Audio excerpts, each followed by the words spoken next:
Once he'd finished his stretching, Dune took off his shirt and dove into the sea.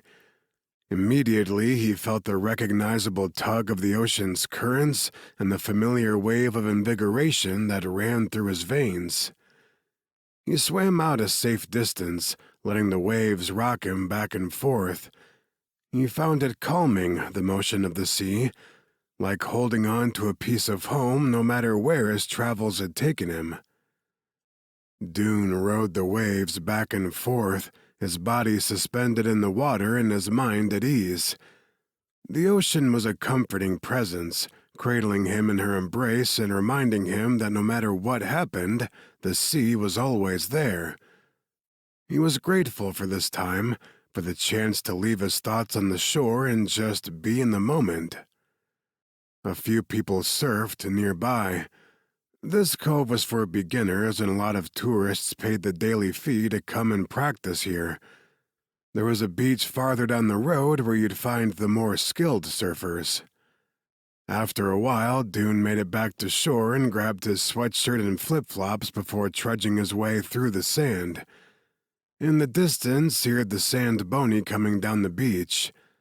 By the time the beach opened for the day, the sand would be smooth, free of debris and trash. Of course, it would be a heck of a lot easier if people did their part and took out what they brought in. Yeah, that'll never happen.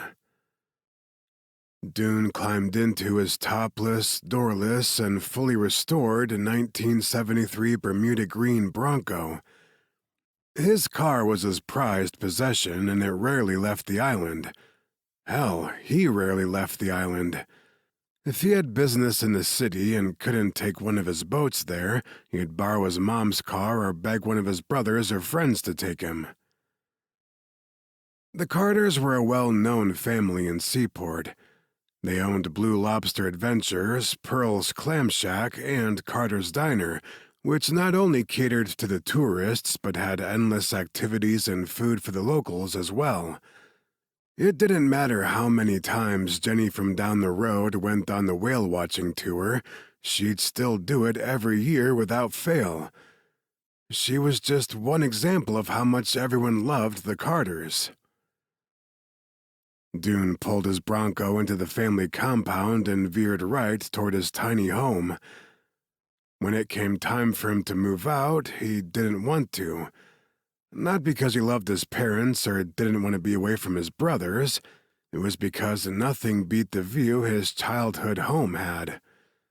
Instead, he built a small house which was far enough away from his parents to give him the privacy he needed, especially when he had an overnight guest, but close enough that if he wanted a home-cooked meal, he wouldn't have to drive anywhere for it.